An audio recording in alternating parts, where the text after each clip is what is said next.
Comment faire de la toy photographie? Salut à toi et bienvenue sur ma chaîne, je me présente, je m'appelle Lucas alias Kenevra, je suis photographe sur Strasbourg et j'ai envie de te partager grâce à ma chaîne ma passion pour la photo, mais aussi de te dévoiler plein de trucs et astuces pour que tu puisses progresser plus rapidement.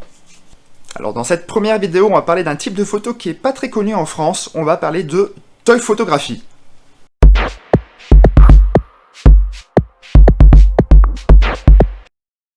Alors c'est quoi la toy photographie? Pour te la faire simple et courte, la toy photographie, c'est tout simplement des photos de figurines qui sont mises en scène dans différents types d'environnements. Ça peut être en studio comme en extérieur. Pour ma part, je pratique la toy photographie depuis 2015. L'idée de départ, c'était simplement de me démarquer de la concurrence, mais aussi de promouvoir Strasbourg de façon originale. Voici donc ma toute première photo de toy photographe. Cette photo a été réalisée en juillet 2015 vers 7 h du matin devant la cathédrale de Strasbourg. Et ce matin-là, je peux te dire qu'il faisait super beau. Tiens, je te mets même une photo backstage en cadeau. Comme tu peux le voir à l'écran, je te présente d'autres photos que j'ai réalisées ces dernières années, des photos réalisées soit en extérieur, soit en studio. Et je te rajoute même quelques photos backstage pour que tu puisses voir l'envers du décor.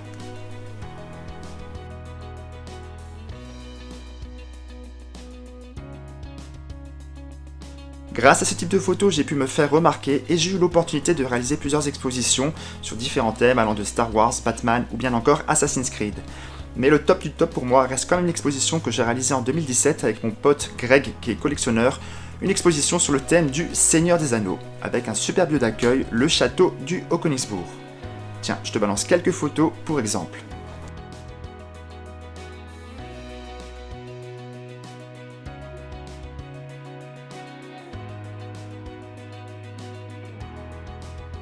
Dans cette première vidéo, je vais donc te montrer à ma façon comment je shoot une figurine et tu verras qu'avec la toy photographie, on peut faire des photos vraiment cool.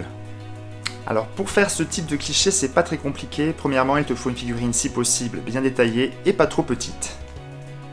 Pour ce shoot, on va le faire avec le plus célèbre méchant de l'histoire du cinéma, j'ai nommé Dark Vador. Et oui, encore lui. L'idée de cette photo, c'est de mettre en scène Dark Vador sur la planète Hoth. Alors pour ceux qui ne connaissent pas l'univers de Star Wars, la planète Hoth, c'est tout simplement une planète où il n'y a que de la neige. Et pour gagner un peu de temps au niveau de la post-production, j'ai acheté de la neige synthétique que j'ai placée directement au pied de la figurine. Pour réaliser cette photo, je vais te faire un setup lumière très simple. Alors entre parenthèses, pour ceux qui débutent dans la photo, un setup lumière, c'est tout simplement le plan d'éclairage. Donc ici, je vais utiliser une seule source de lumière. Je vais utiliser un flash studio accompagné d'une softbox pour adoucir le rendu. En ce qui concerne l'arrière-plan, j'utilise un fond gris. Si tu n'as pas cette couleur, un fond blanc fera largement l'affaire. Pour le plan d'éclairage, c'est très simple. Le flash studio est positionné légèrement sur ma gauche et la softbox est placée à 45 degrés environ. Une fois ta figurine bien placée et ton éclairage posé là où tu le souhaites, tu peux commencer à shooter. Alors pour ma part, avec ce type de photo, je n'utilise pas de trépied, je préfère avoir libre accès à mes mouvements. Et en général, avec la toy photographie, je shoot en contre-plongée, voire totalement à terre. L'idée en toy photographie, c'est de faire vivre ta figurine, de faire croire au spectateur que c'est une personne réelle, alors que non. Et je trouve que la contre-plongée donne parfaitement cette sensation de grandeur. Une fois que tu as terminé ta prise de vue et que tu as trouvé ta photo coup de cœur, tu peux commencer à la travailler avec un logiciel de retouche photo. Alors pour ma part, moi je travaille uniquement avec Photoshop, pour moi c'est le logiciel de base. Donc voilà la photo brute réalisée avec un objectif macro. Et voilà la photo finale. Comme tu peux le voir, il y a un travail de photomontage dont je pourrais te faire une démonstration beaucoup plus complète si cela t'intéresse. Il suffit juste de me le dire en commentaire. Mais, comme tu es encore présent et que tu regardes la vidéo, je vais te montrer rapidement comment j'ai procédé. Allez, on passe directement sur Photoshop. Donc pour l'arrière-plan, j'ai téléchargé un fond de la planète Hoth directement sur starwars.com.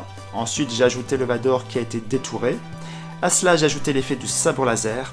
Entre temps, j'ai aussi joué sur la luminosité et le contraste. Et ensuite, j'ai créé un groupe de brush spécial neige. Et enfin, j'ai ajouté un effet de lance-flamme accompagné d'un petit halo au niveau de l'épaule de la figurine. Ça, c'est un effet que j'adore mettre sur mes photos.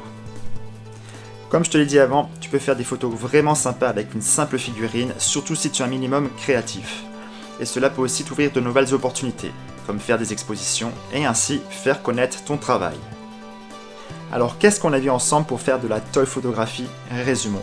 Premièrement, il te faut une figurine si possible bien détaillée et pas trop petite.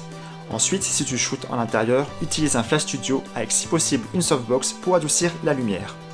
Enfin, point très important, donne vie à ta figurine, fais croire qu'elle est réelle alors que non, et pour cela, utilise la contre-plongée. Et enfin, si tu utilises un logiciel de retouche tel que Photoshop, franchement, éclate-toi, fais-toi plaisir. Si la toy photographie t'intéresse, je t'invite à découvrir 2 photographes qui m'inspirent dans ce domaine. Le premier c'est Félix Hernandez, qui est de mon point de vue le meilleur dans ce domaine, et le second c'est BG Toy Art qui travaille pour la marque Hot Toys, des figurines qui sont ultra réalistes. Voilà, j'espère que cette première vidéo consacrée à la toy photographie t'a plu. Si tu as des questions sur le sujet, n'hésite pas à me les poser en commentaire et je te répondrai. Autre info qui peut peut-être t'intéresser, je mets dans la barre de description le matériel que j'utilise, donc n'hésite pas à y jeter un œil. Et c'est ainsi que s'achève cette première vidéo, je te remercie d'avoir regardé jusqu'au bout. Laisse-moi un petit pouce bleu si tu as aimé et surtout n'hésite pas à t'abonner. Allez, je te dis à très bientôt pour une nouvelle vidéo, d'ici là, prends soin de toi. Allez, ciao!